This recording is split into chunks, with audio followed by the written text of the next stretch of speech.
Eu saúdo os irmãos com a graça e a paz do Senhor Jesus. Bom dia! Meus irmãos, é um prazer estarmos juntos no quarto dia de exposição do primeiro livro de Crônicas. Por aqui, o professor Fábio Machado, e hoje estaria expondo do capítulo 10 até o capítulo 12. No capítulo 10, dos versos 1 a 14, ele fala sobre a morte de Saul. O interesse do cronista se centraliza no rei Davi. Ele foi o fundador da dinastia real de Judá e um exemplo heróico do sucesso que coroaria os esforços daqueles que confiavam em Deus, seja no tempo de Esdras ou em qualquer ocasião.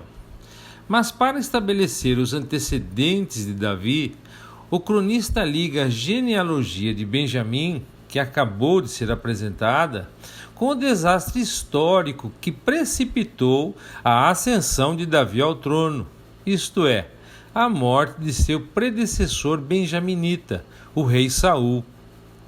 Crônicas 10 é diretamente paralela ao primeiro livro de Samuel, capítulo 31, embora haja algumas diferenças na escolha dos detalhes descritos. O capítulo é uma demonstração histórica de como o fracasso resulta quando o Senhor é abandonado. Os filisteus eram um povo amítico, mas não cananita, que descendia de Mitzraim, o Egito, através de Casluim, como nós conhecemos, Cirene, e Caftorim, que também é mais conhecido como Creta. Alguns vieram cedo para a Palestina, a chamada terra dos filisteus, e foram encontrados lá já por Abraão em aproximadamente 2050 a.C. Antes de 1400, eles ocupavam o litoral sul desde o Egito até Ecrom e não foram derrotados por Josué. Judá dominou suas cidades apenas temporariamente, conforme está escrito lá em Juízes, no capítulo 1, verso 18. Nos versos 1 a 7 do capítulo 10, nós vemos que lá no primeiro livro de Samuel, como eu disse, no capítulo 31, contém o mesmo registro do fim e provação miseráveis de Saul. O escritor de Crônicas usa a partida de Saul para apresentar a história do rei Davi, porque Deus tratou Saul no julgamento, e o reino então foi entregue a Davi, filho de Jessé. A batalha final entre os filisteus e Israel ocorreu no Monte Gilboa. O Monte Gilboa fica a sudeste da planície de Esdraelon, que vai do Carmelo ao Vale do Jordão. A causa desta guerra é desconhecida. Saul sofreu uma grande derrota e muitos foram os mortos de Israel que caíram em Gilboa. Entre eles estavam os 3 filhos de Saul, Jonatas, Abinadab e Melquishua. O próprio Saul foi atingido por um arqueiro e ficou ferido. Temendo os abusos e insultos dos filisteus, ele pediu ao seu escudeiro que desembainhasse sua espada e o matasse. Mas ele estava com medo, porque Saul era o ungido do Senhor. Então o rei pegou sua própria espada e lançou-se sobre ela. O escudeiro também cometeu suicídio. A vitória dos filisteus foi completa. O povo abandonou suas cidades e estas foram ocupadas pelos filisteus. Dos versos 8 a 14 do capítulo 10, quando os saqueadores vieram em busca dos mortos, a fim de despojá-los de seus pertences, os corpos de Saul e seus filhos foram encontrados. Em seguida, o corpo de Saul foi despido e decapitado, e a armadura foi levada para a casa de seus deuses, Astarote, a Vênus fenícia, e a cabeça ensanguentada presa como um troféu na casa de Dagon. Lá no primeiro livro de Samuel, no capítulo 31, verso 10, lemos que o corpo foi pendurado no muro de Bet-Seã. Mas aqui lemos que a cabeça foi presa na casa de Dagon. Bet-sean era uma fortaleza na montanha, e aqui os corpos de Saul e seus desafortunados filhos foram pendurados. A notícia havia atravessado o Jordão e despertado ecos em uma das cidades de Israel. Foi para Jabes-Gileade que Saul, quando apenas nomeado, mas ainda não reconhecido rei, foi por uma marcha noturna forçada para levar ajuda, livrando-o da destruição total, como é narrado lá no primeiro livro de Samuel, no capítulo 11. Aquela fora a manhã da vida de Saul, brilhante e promissora como nenhuma outra. Sua primeira vitória gloriosa, que o fez rei por aclamação e atraiu milhares de Israel para aquela reunião em Gilgal, quando, em meio ao jubileu de um povo exultante, o novo reino foi inaugurado. E agora era noite, e os corpos sem cabeça de Saul e seus filhos, abandonados por todos, balançavam ao vento nos muros de Bet-sean. Então os bravos homens de Jabes-Gileade marcharam toda aquela noite, cruzaram o Jordão, escalaram os muros e resgataram os cadáveres dos muros. Com reverência eles os conduziram através do rio, bem longe do alcance dos filisteus. Embora sempre tenha sido costume em Israel enterrar os mortos, eles não o fariam com esses restos destroçados, para que não pudessem, por assim dizer, perpetuar sua desgraça. Eles o queimaram apenas o suficiente para destruir os vestígios de insulto, e os ossos, reverentemente, colocaram sobre sua grande tamargueira, jejuando por 7 dias em sinal de luto público. Triste e solene é o registro final do rei Saul nesse livro histórico. Então Saul morreu pela transgressão que cometeu contra o Senhor, sim, contra a palavra do Senhor, a qual ele não guardou, e também porque buscou uma adivinhadora para consultar e não buscou ao Senhor, pelo que ele o matou e transferiu o reino a Davi, filho de Jessé. A frieza dessa expressão é chocante. A morte de Saul não foi pelas próprias mãos, mas pelas de Deus. O Senhor deixou Saul buscar um caminho que o levou à morte. Isso confirmou o que Samuel havia dito a Saul: o Senhor tem rasgado de ti hoje o reino de Israel e o tem dado ao teu próximo, melhor que tu. Como está escrito lá no primeiro livro de Samuel, no capítulo 15, no verso 28. No capítulo 11 de 1 Crônicas, depois de ser ungido rei sobre todo Israel, a primeira tarefa de Davi foi tomar a fortaleza de Jerusalém. Isso lhe forneceu não só uma cidadela inexpugnável, inatingível, mas também uma região neutra na fronteira entre Judá e o norte, para a capital de seu Reino Unido. Então o cronista enumera os heróis de Davi, os 3, que vai dos versos 10 a 19, os 2 comandantes, versos de 20 a 25, e os 30, versos de 26 a 47, seguidos de uma descrição dos oficiais e unidades militares que se agregaram sob sua bandeira no exílio e que foram grandemente responsáveis por sua ascensão ao trono. Esta última ascensão se encontra apenas em Crônicas, embora o capítulo 11 tenha um paralelo semelhante no segundo livro de Samuel, capítulo 5, versos de 1 a 10, e também no capítulo 23, dos versos 8 ao 39. Nos versos de 1 a 3, no segundo livro de Samuel, aprendemos que a coroação de Davi em Hebrom ocorreu após a morte de Isbosete. O reinado anterior de Davi por 7 anos e meio e seus fracassos são omitidos aqui. Veremos que Crônicas não registra todas as falhas e pecados de Davi e Salomão. A bênção e a graça de Deus para com a casa de Davi são proeminentes do começo ao fim. Reconhecidos por todo Israel como pertencendo a eles, um grande líder, a escolha de Yahvé para alimentar seu povo Israel e ser seu príncipe, todos os anciãos foram a Hebrom perante o Senhor e ungiram Davi rei.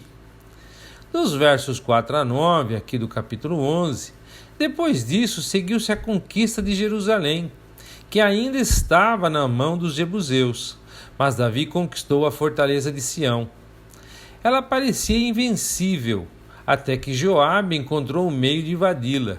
Como resultado, ele foi recompensado com o comando do exército de Israel. Na verdade, ele já usufruía de uma íntima amizade com Davi, pois ele era um filho de Zeruia, a irmã de Davi. Joabe se destacou e se tornou chefe. Isso não é mencionado lá no segundo livro de Samuel, no capítulo 5. Com relação a Milo, a palavra Milo deriva de um verbo que significa preencher, portanto sugere um preenchimento. Quando Davi ocupou o Monte Ofel, na pequena Jerusalém original, ele a expandiu grandemente, construindo muros ao longo do Vale do Cedron, para o leste e para o sul, e no Vale de Tiropoeon, ou Vale de Maquetés, para o oeste. Entre esses muros e o topo do monte, ele construiu terraços, de forma que vários prédios pudessem ser construídos ali. E além disso, como o texto diz, Davi tornava-se cada vez mais forte, porque o Senhor dos Exércitos era com ele.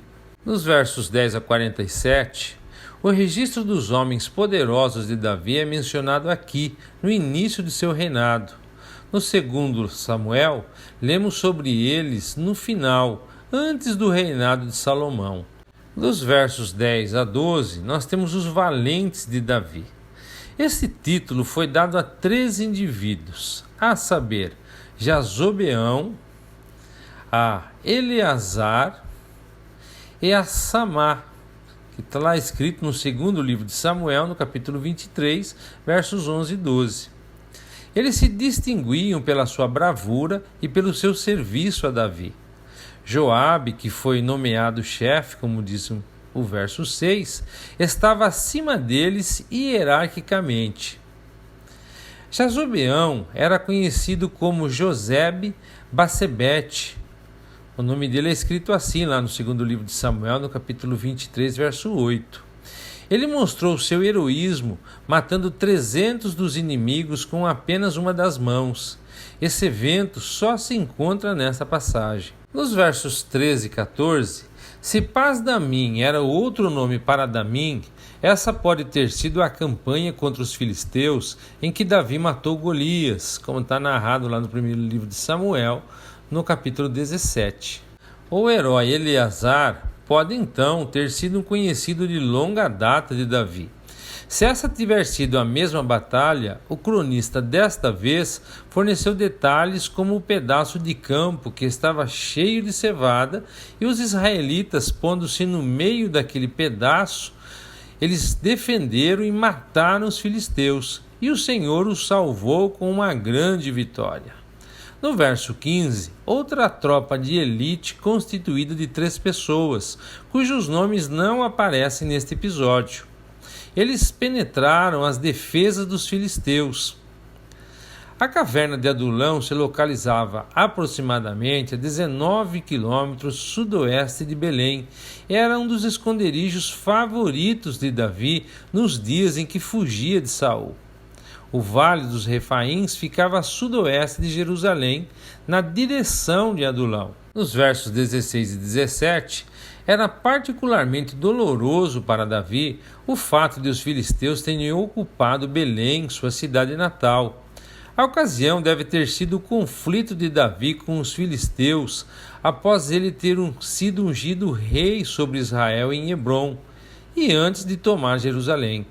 Como os filisteus conseguiram sitiar Belém não se sabe, apesar de seu motivo provavelmente ter sido desmoralizar Davi, o qual, talvez, em um momento nostálgico ou de frustração pessoal, ansiava por beber da água do poço de Belém, um lugar tão familiar que o fez descrever sua localização com detalhes aos seus homens. Nos versos 18 e 19, diz que Davi não quis beber da água que eles trouxeram. Esse ato não foi de ingratidão. Ao contrário, nesta ocasião ele expressou o maior senso de apreciação. Seus companheiros tinham arriscado a vida para levar água até Davi, e naquele momento, observando todo o altruísmo deles, ele não se sentiu digno de bebê-la. Ele a derramou perante o Senhor como se fosse uma oferta de sangue. No verso 20, Abissai foi um dos irmãos de Joabe e um dos filhos da irmã de Davi, Zeruia. Assim como Joabe, Abissai era chefe de outros guerreiros em função de suas grandes proezas. Em uma só batalha, feriu 300 homens. No verso 21, entretanto, diz que ele não se igualou aos 3 primeiros. Isso se refere a Jazobeão, Eleazar e Samá. Crônicas não menciona o terceiro pelo nome, mas reconhece sua existência. Por razões desconhecidas, Abissai não se qualificava para ser um dos 3 heróis. Nos versos 22 a 25, os feitos de Benaia incluem a morte de 2 heróis moabitas, matar um leão numa cova no tempo da neve e matar um gigante egípcio de quase 2,5 metros de altura. Benaia foi o comandante designado para os batalhões profissionais dos cretenses e filisteus que formavam a guarda pessoal de Davi. Ele veio a ser o general superior de Salomão. Abaixo do chefe Joabe e dos 2 trios de herói estavam os 30. Seus nomes aparecem nos versos de 26 a 47 e também lá no segundo livro de Samuel, no capítulo 23, versos de 24 a 39. O termo 30 pode denotar a elite de uma unidade militar, que consistia de aproximadamente 30 homens. O termo não indica um número literal, visto que a lista dos versos 26 a 47 deste capítulo de Crônicas inclui mais de 30 nomes. Dos versos 26 e 38, Azael foi o terceiro filho de Zeruia, a irmã de Davi. Aparentemente, ele não foi um dos 3 heróis, mas sua posição como o primeiro na lista dos 30 demonstra ser alta. Seu nome não deve ter alcançado muito prestígio por ele ter morrido pelas mãos de Abner. Dos versos 39 a 40, nós vemos os amonitas. Alguns dos heróis de Davi não eram israelitas. Eles devem ter sido imigrantes ou mercenários. No verso 41, Urias, o Eteu. A ironia de incluir esse guerreiro na lista é, obviamente, em função da sua morte pelas mãos de Davi e Joabe. Ele foi um guerreiro valente e devotado, o que torna o feito de Davi muito mais abominável. Com notável honradez, tanto Samuel quanto o escritor de Crônicas incluem o nome de Urias entre os 30. Finalmente, dos versos 42 a 47, nós vemos aí que inicia-se falando de Adina, o Rubenita, que também parece ter liderado um grupo de 30, apesar de só existirem 16 nomes, de Zabade a Jaaziel. Eles devem ter formado um núcleo de tal unidade militar. Os outros ou não eram mais conhecidos ou apareceram após a lista ter sido escrita. No capítulo 12, dos versos 1 a 3, cerca de 40 quilômetros a sudoeste de Gate, Ziglag se tornou possessão pessoal de Davi. Ele a recebeu após chegar à Filístia, fugindo de Saul, e submeter-se ao senhorio de Ax, rei da cidade-estado, Gate. Como um aliado e vassalo de Ax, Davi devia pagar tributos e mostrar lealdade e submissão. Logo, ele promoveu o ataque surpresa de Ziglag contra várias tribos do deserto, tomando suas propriedades e trazendo de volta despojos para os filisteus. Uma parte dos despojos ele distribuía aos seus compatriotas, sem o conhecimento dos filisteus. Nisso, Davi se juntava a muitos outros foras da lei, digamos assim, e refugiados de Judá em Ziglag, até alcançar um considerável número de heróis. Dentre seus guerreiros encontravam-se benjaminitas ambidestros, ou seja, aqueles que têm habilidade com as duas mãos, alguns dos quais membros da mesma tribo que Saul. Isso mostra a tamanha insatisfação com o governo de Saul. O fato de os benjaminitas serem habilidosos tanto com a mão direita quanto com a mão esquerda é um tanto quanto irônico, porque o nome Benjamim, da qual deriva a palavra benjaminita, quer dizer filho da mão direita. Nos versos 4 e 5, isso sugere que os benjaminitas listados nesse contexto formavam uma unidade conhecida tecnicamente como os 30, apesar de não haver exatamente 30 nomes na lista. E seu líder era Ismaías. Nos versos 6 e 7, visto que os outros heróis, como o Gibeatita no verso 3, foram listados pelo lugar de origem, Corá foi provavelmente o nome de um lugar em Benjamim. Esses coraitas ou coreitas não podem ser confundidos com os levitas homônimos, isto é, de mesmo nome. Dos versos 8 a 18, Davi havia atraído seguidores por todo Israel. Os gaditas vinham das áreas do extremo norte e do centro, a leste do Jordão, para se unirem a ele. O lugar forte era a caverna de Adulão, o principal lugar de refúgio de Davi no deserto da Judéia. Assim, esses homens poderosos estiveram com Davi. Eles tinham um rosto como de leão, eram ousados e corajosos, bem como eram tão velozes quanto as gazelas das montanhas. Eles enfrentaram as enchentes do Jordão e varreram todos os obstáculos do caminho para alcançar Davi. E quando Davi falou com eles para saber por que haviam vindo, o Espírito de Deus enviou por meio de Amazai uma mensagem que deve ter alegrado muito seu coração. Ele diz: Nós somos teus, ó Davi, e contigo estamos, ó filho de Jessé. Paz, paz contigo, e paz com quem te ajuda, pois que teu Deus te ajuda. Davi então os recebeu e os fez capitães de tropas. Nos versos 19 e 20, nós temos a narrativa desse incidente, que revela o quão comprometida estava a posição de Davi quando ele era ainda vassalo de Aques de Gate. Ele foi pressionado a juntar-se aos filisteus contra Saul em Gilboa. Por conseguinte, os outros governantes filisteus rejeitaram Aques e mandaram Davi de volta para Ziglag, antes que ele tivesse de ir para a guerra contra seus compatriotas israelitas. No verso 21, quando Davi regressou a Ziglag, os amalequitas haviam atacado a cidade e levado sua família com outros prisioneiros. Aqueles que tinham abandonado Davi em sua marcha para Gilboa decidiram juntar-se a ele em busca dessa tropa. No verso 22, aqui nós temos a comparação com o exército de Deus e se refere às vastas hostes angelicais, impossíveis de se contar.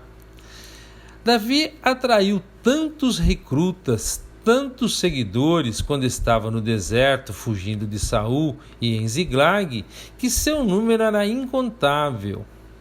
Nos versos 23 a 37, nós vemos que então uma reunião maravilhosa aconteceu. De todos os lugares eles se reuniram para fazer de Davi rei.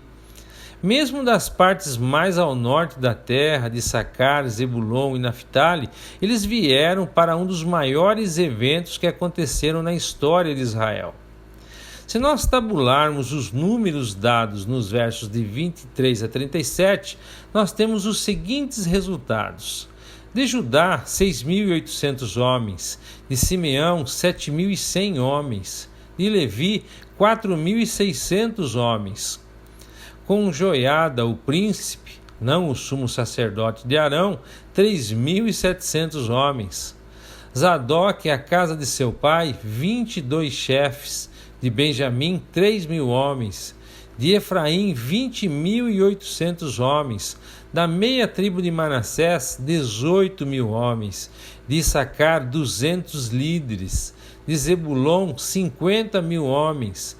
De Naftali, 37.000 homens, 1.000 chefes. De Dan, 28.600 homens. De Asher, 40.000 homens.